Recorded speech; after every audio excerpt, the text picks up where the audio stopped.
పోలీసులు అనుమతి ఇవ్వాల్సినటువంటి బాధ్యత ఉంటుంది. కానీ ఇవాళ ఏది చూడకుండానే పోలీసు రక్షణలో రాత్రింబవళ్ళు 50 బుల్డోజర్లు పెట్టి చెట్లను ఊచకోత కోసినటువంటి పరిస్థితి.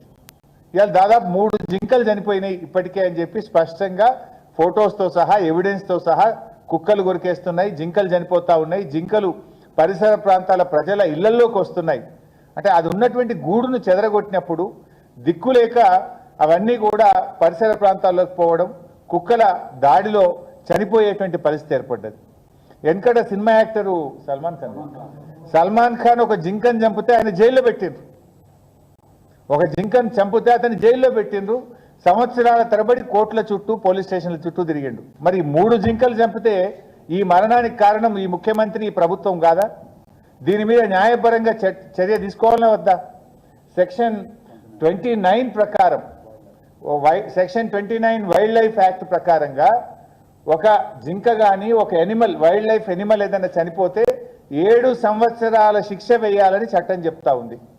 ఇంత స్పష్టంగా మీరు ఇవాళ ప్రకృతిని విధ్వంసం చేసి చెట్లను నరికివేసి ఇవాళ మూగజీవాల విధ్వంసానికి పాల్పడి 3 జింకలు చనిపోవడానికి ఇవాళ బాధ్యత రాష్ట్ర ప్రభుత్వందా కాదా?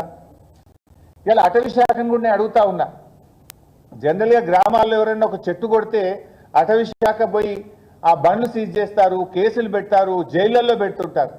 హైదరాబాద్ నడిబొడ్డున 400 ఎకరాల్లో జీవ విధ్వంసం జరుగుతూ ఉంటే హైదరాబాద్లో ఉన్న పీసీసీఎఫ్ కానీ, ఇక్కడున్న డిఎఫ్ఓ కానీ, ఇక్కడున్న కన్జర్వేటర్ కానీ, ఇక్కడున్న అటవీ శాఖ అధికారులు నిద్రపోతున్నారా అని నేను అడుగుతా ఉన్నా.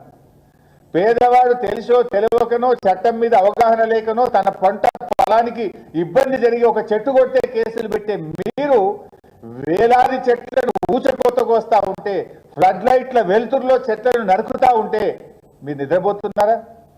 ఇన్ఫాక్ట్ మా ఆర్ఎస్ ప్రవీణ్ కుమార్ గారు మీరు స్పందించడం లేదు అని చెప్పి వారే స్వయంగా ఆర్ఎస్ ప్రవీణ్ కుమార్ గారు పీసీసీఎఫ్ గారికి 2 ఏప్రిల్ రోజు లెటర్ పెట్టినారు. ఇక్కడ జీవ విధ్వంసం జరుగుతూ ఉంది, ఇక్కడ చెట్లన్నీ కూడా అనుమతి లేకుండా కొడతా ఉన్నారు, వైల్డ్ లైఫ్ ఎఫెక్ట్ అవుతా ఉంది, తక్షణమే చర్య తీసుకోండి అని 2 ఏప్రిల్ నాడు స్వయంగా ఆర్ఎస్ ప్రవీణ్ కుమార్ గారు మన అటవీ శాఖ కార్యాలయానికి వెళ్ళి అరణ్య భవన్లో దరఖాస్తు ఇచ్చారు. మీకు దరఖాస్తు వచ్చిన తర్వాత కూడా స్పందించారా?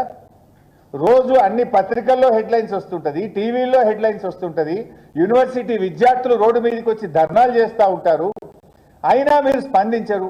పోనీ మా ఆర్ఎస్ ప్రవీణ్ కుమార్ గారు స్వయంగా లేఖ రూపంలో మీ కార్యాలయానికి వచ్చి మీ చేతిలో కాగితం పెట్టిన తర్వాత కూడా అటవీ శాఖ స్పందించలేదు అంటే ఇది అటవీ శాఖ యొక్క పూర్తి నిర్లక్ష్యం, నేరపూరితమైన నిర్లక్ష్యం. అటవీ శాఖ స్పందించకపోవడం వల్లనే ఈరోజు ఇన్ని వేల కొద్ది చెట్లు నరకబడ్డాయి, ఇన్ని జింకలు ముచ్చివాత పడ్డాయి, ఇవాళ వైల్డ్ ఎనిమల్స్ అన్ని కూడా ఇబ్బంది పడ్డటువంటి పరిస్థితి ఉన్నది. ఇవాళ ఈ బాధ్యత మీది, మీరు స్పందించలేకపోయారు. ముఖ్యంగా ఈరోజు చాలా విషయాలు కూడా మేము వారి దృష్టికి తీసుకుపోవడం జరిగింది. ఇవాళ అనేక రకాల వైలేషన్స్ ఇక్కడ జరిగినాయి. ఒకటి, మన రాష్ట్ర ప్రభుత్వంలో అనేక చట్టాలు కూడా ఉన్నాయి. వైల్డ్ లైఫ్ యాక్ట్తో పాటు వాల్తా యాక్ట్ 2002 ఇది మన రాష్ట్ర ప్రభుత్వం తెచ్చిన వాల్తా యాక్ట్. ఈ వాల్తా యాక్ట్ ప్రకారంగా ఎవరైనా చెట్టు కొట్టాలంటే రాష్ట్ర ప్రభుత్వం అనుమతి తీసుకోవాలి. అంతేకాకుండా సాయిల్ కన్జర్వేషన్ కూడా, అక్కడ చెరువు కూడా ఉంది, ఆ సాయిల్ కన్జర్వేషన్ కూడా దృష్టిలో పెట్టుకొని తగిన చర్యలు తీసుకోవాలి. దానికి ఏమేం రూల్స్ ఫాలో కావాలో ఇక్కడ స్పష్టంగా చెప్పారు, ఇది కూడా వారికి అందించాం. అదేవిధంగా తెలంగాణ ఏర్పడ్డ తర్వాత 2017లో జీవో నంబర్ 23 మన రాష్ట్ర ప్రభుత్వ అటవీ శాఖ ఇష్యూ చేసినటువంటి గైడ్ లైన్స్. ఈ రాష్ట్రంలో ఎవరైనా ఏదైనా చెట్టు కొట్టాలంటే ఆన్లైన్లో మీరు దరఖాస్తు చేయాలి, 100 రూపాయలు దరఖాస్తు చేయాలి.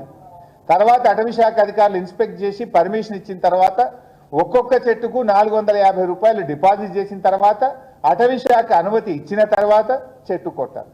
అది అటవీ భూమి కాదు, పట్టా భూమి అయినా, హౌస్ సైట్ అయినా, వ్యవసాయ భూమి అయినా, ప్రభుత్వ భూమి అయినా, అది ఏ భూమి అయినా సరే అనుమతి తప్పనిసరి అని చెప్పి జీవో నంబర్ 23 5/7/2017లో చాలా స్పష్టంగా ఇందులో పేర్కొనబడింది.